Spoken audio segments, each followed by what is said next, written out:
I mean, yay? I have so many fucking questions! Like, what?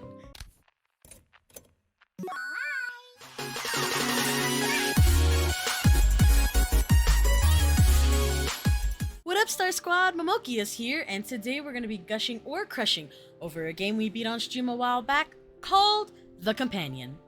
This game was released on May 13th of 2021 and was developed by David Fazio and published by Studio 46.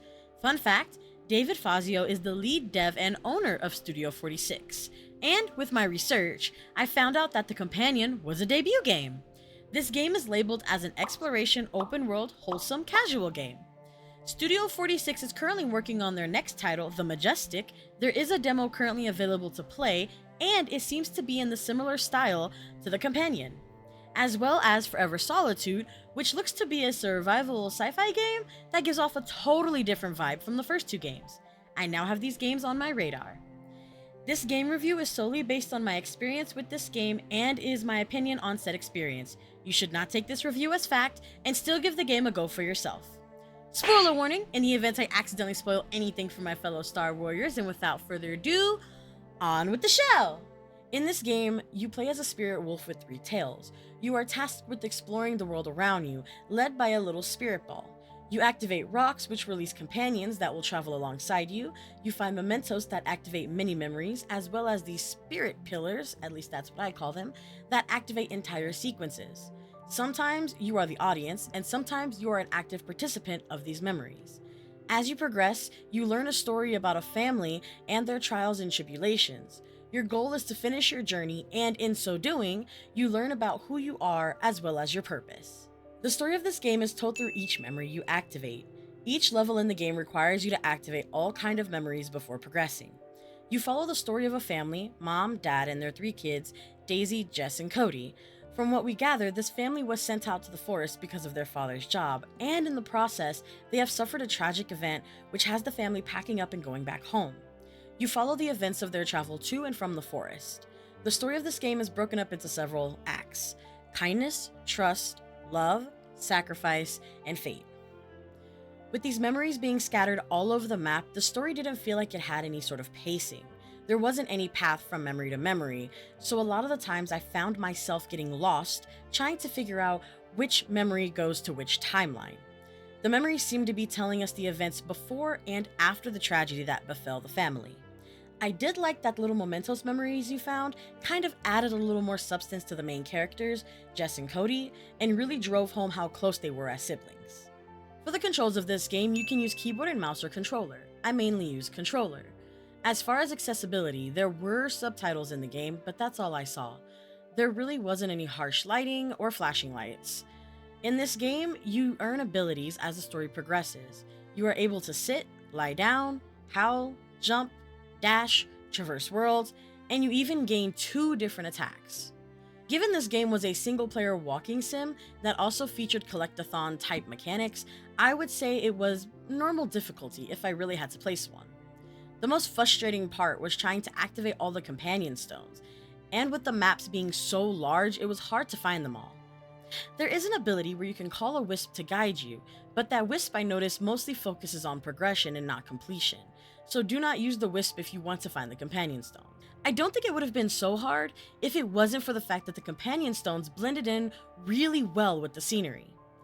In the last act, I got lucky as it took chunks of the map a little while to load in and I was able to see the stones from a distance. The memories and mementos had little tells on how to find them, like blue sparkles or a pillar of light. Maybe adding something like that would have helped in finding the companion stones. I did enjoy that once the stones were active, you got a little buddy to join you on your journey, however short their time was. The design of this game was beautiful. I loved seeing all the different environments, and it really made me feel like a kind of pioneer, considering we were traveling through every season and through all different types of landscapes, from the forest to the mountains to an open field. I did have some problems with the environment as mentioned previously, the companion stones. They had a tendency to fade into the background or blend in with the environment, and there was no really tell to their location. Also, since the maps were so large, the only way to tell where the boundaries were was a bunch of invisible walls. It became frustrating at times to see more map on the horizon just to be locked in. There are 6 locations in the game, and each one was more unique than the last. It does feel like you are really traveling across a country. Now for the soundtrack. The music was very atmospheric. The music in each area seemed to play into the subject matter of that act. From the exciting, bouncing music that plays as you bound through the field, from the dark, brooding music that plays during the intense scenes and boss fights. There are 21 tracks on the soundtrack, and they range anywhere from 58 seconds to about 9 minutes. These masterpieces were created by Hugh Wagner. This soundtrack really helped carry the scenery of the game as well as the emotion of the game. Overall, this game was really beautiful. There were a lot of scuffs, like my streams, and even some bugs that caused the game to break. The story was confusing and I was left with more questions than answers. The game was interesting, but overall, unfortunately this game is going to be a crush for me. I strongly suggest you still give the game a go, or at least check it out. It is still a debut game, so keep that in mind. But as far as debut games go, I still feel like this is a really strong game, and I am excited to see what Studio 46 has next in store. This game is available on Steam for a solid $10 and is only available on Switch. Sorry, Xbox and PlayStation. This game offers around 3 hours of playtime if you focus on the main story, and about 6 hours if you go the completionist route. Times are subject to change depending on how much you explore each area of the game and how lost you get. If you've played this game before, let me know. Did you have different opinions than I?